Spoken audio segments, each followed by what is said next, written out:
샬롬. 하나님께서 오늘도 여러분들에게 평강을 주시길 축복합니다. 오늘 하나님께서 우리에게 주신 말씀은 디모데전서 1장 1절에서 11절까지는 말씀입니다. 목양일념이라고 하는 말을 여러분들이 혹 들어보셨는지 모르겠습니다. 그러나 목회자들에게는 신학생 시절부터 귀에 못이 박히게 들어왔던 말이 바로 목양일념이라는 말입니다. 내 양떼의 형편을 부지런히 살피고 내 소떼의 마음을 두라. 잠언 27장 23절 말씀이죠. 이 말씀을 근거해서 하나님께서 맡겨주신 양들, 하나님의 백성들을 위해서 최선을 다하라고 하는 의미가 담겨 있는 말입니다. 하나님께서는 이 땅에 교회를 세우셨습니다. 교회를 통해서 하나님이 하나님의 백성들을 불러내셨습니다.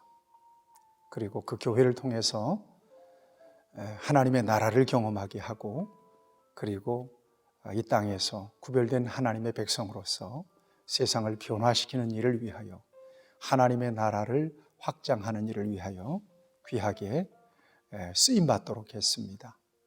그런 의미에서 교회는 이 땅에 있지만 하나님께서 직접 통치하시는 영적인 중요한 기관입니다.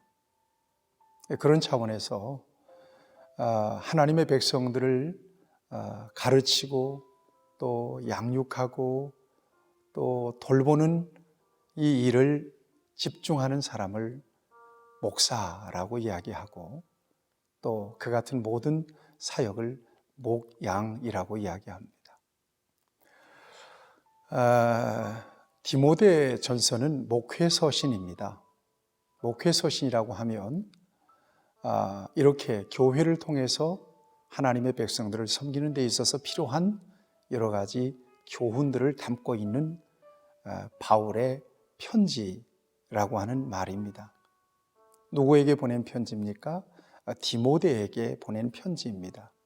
디모데는 어떤 사람이냐? 당시에는 에베소 교회의 감독으로 있었던 사람이 바로 디모데고요. 이 디모데와 사도 바울은 2차 전도 여행 때 만나게 됩니다. 바울과 실라 일행이 루스드라라고 하는 곳에 갔는데, 거기에서 이 디모데를 처음 만나게 되는 거죠. 봤더니 너무나 믿음이 좋은 가정과 가문에서 아주 곧게 바르게 잘 자란 사람이에요. 어머니 유니게는 유대인입니다. 외조모 로이스도 역시 유대인입니다. 그리고 아버지는 헬라 사람, 이방인이거든요. 거기에서부터 디모데를 제자로 불러내고, 그리고 2차, 3차 전도여행을 함께 하게 됩니다. 그리고 바울이 마케도냐로 건너갈 때 디모데를 에베소에 남겨놓습니다. 그리고 에베소에서 목회를 계속하지요. 그리고 바울이 옥중에서 풀려난 이후에 에베소에서 디모데와 조우하게 됩니다. 이런 관계로 디모데 전후서는 목회서신으로서 이 땅에 하나님의 교회를 통해서 하나님의 자녀들을 어떻게 세워갈 것인가에 대한 소중한 교훈을 사도 바울을 통해서 직접 듣게 되는 귀한 말씀이 디모데 전후서에 담겨 있습니다. 주로 디모데라고 하는 목회자에게 주신 말씀이지만, 오늘 이 말씀은 이 땅에 그야말로 왕같은 제사장으로 살아가는 여러 평신도들에게도 소중한 말씀이 되고 교훈이 될 뿐만 아니라 교회 생활을 어떻게 해야 될 것인가에 대한 중요한 지침을 전해주는 말씀으로서 오늘 이 시대에 꼭 필요한 말씀이 바로 디모데 전후서인데, 자, 오늘 본문 말씀을 좀 집중적으로 좀 들어가 보았으면 참 좋겠습니다. 모든 서신이 그렇습니다만 이 디모데 전서 서론에도 역시 바울의 인사가 이렇게 담겨 있습니다. 우리 구주 하나님과 우리의 소망이신 예수 그리스도의 명령을 따라 그리스도 예수의 사도된 바울은 믿음 안에서 참 아들 된 디모데에게 편지하노니 하나님 아버지와 그리스도 예수 우리 주께로부터 은혜와 긍휼과 평강이 내게 있을지어다. 네. 그러니까 믿음 안에서 참 아들 된 디모데. 그러니까 사도 바울이 디모데를 얼마나 아끼고 사랑했는지 오늘 이 짧은 인사말에 바울의 마음이 담겨 있습니다. 그리고 3절 말씀, 내가 마케도냐로 갈 때에 너를 권하여 에베소에 머물라 한 것은 어떤 사람들을 명하여 다른 교훈을 가르치지 말며 이렇게 이랬는데, 디모데가 에베소 교회에 가서 목회하게 된 배경을 이렇게 짤막하게 소개하고 있어요. 그리고 에베소라고 하는 그 우상이 가득한 그 도시에 복음이 뿌려지고 하나님의 교회가 세워지고 또 이 디모데라고 하는 사람이 거기에서 목회하는 중에 여러 가지로 어려운 힘든 그런 일들을 만나게 될 때 어떻게 그 일을 대처할 수 있을 것인가에 대한 지침을 오늘 본문 말씀에서 소상하게 전해주고 있습니다. 그 중에 특별히 두 가지를 우리가 좀 주목해 볼 필요가 있습니다. 하나는 쓸데없는 논쟁하지 말라는 것입니다. 이것을 4절 이하에서 말하고 있는데, 신화와 끝없는 족보에 몰두하지 말게 하려 함이라. 이런 것은 믿음 안에 있는 하나님의 경륜을 이룸보다 도리어 변론을 내는 것이라. 쓸데없는 교훈들, 이것은 결국 말싸움이 되게 되고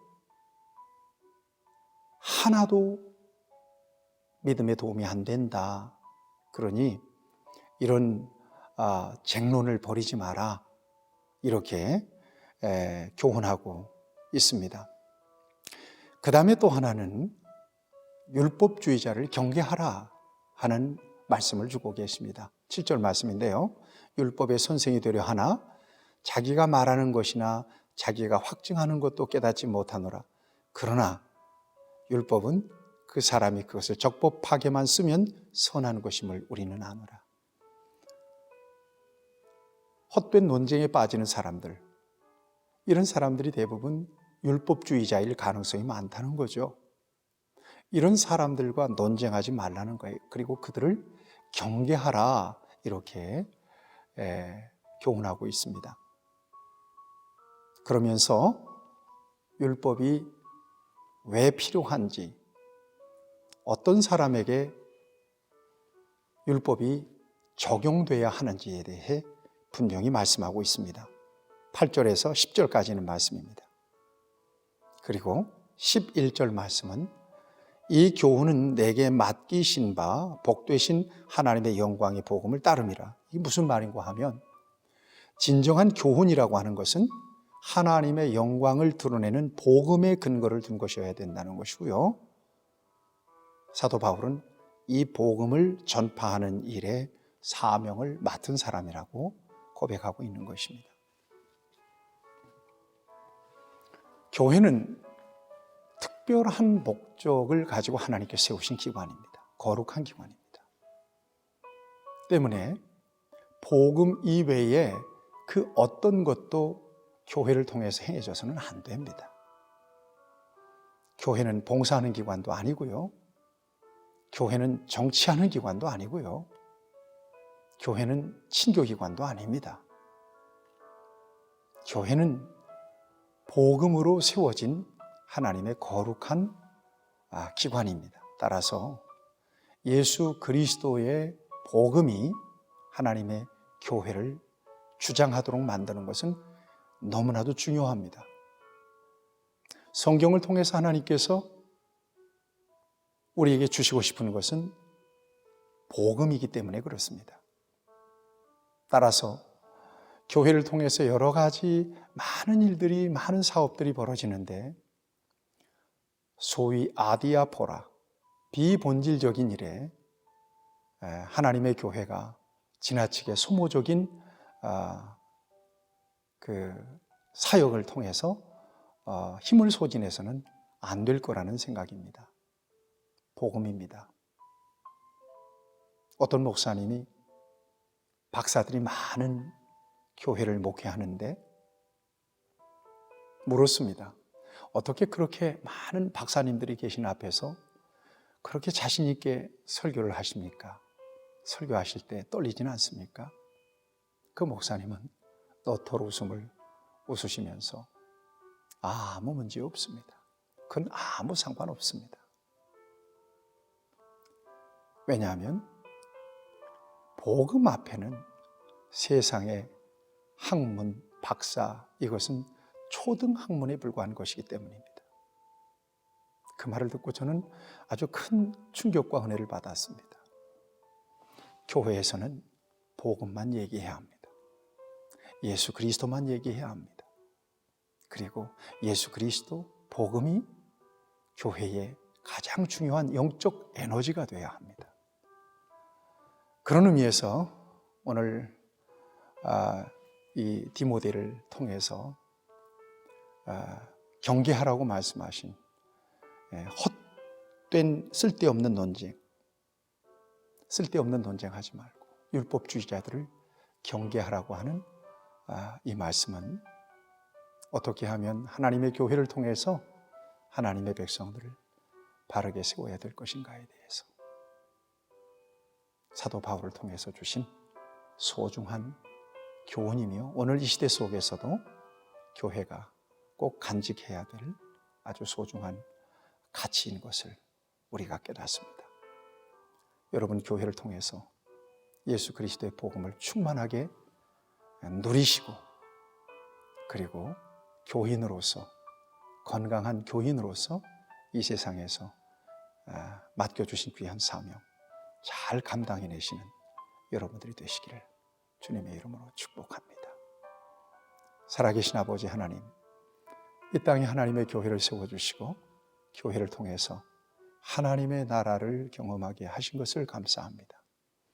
교회의 본질, 예수 그리스도인 것을 우리가 믿사오니 그리스도 예수 안에서 하나님의 교회가 반석 위에 세워진 교회가 되게 하시고 세상의 그 어떤 세속적인 물결이나 또한 인본적인 역사들이 하나님의 교회에 들어오지 못하도록 하나님께서 이 땅의 교회를 든든하게 붙드시고 지켜주시옵소서. 예수님의 이름으로 기도하옵나이다. 아멘. 여러분들을 축복합니다.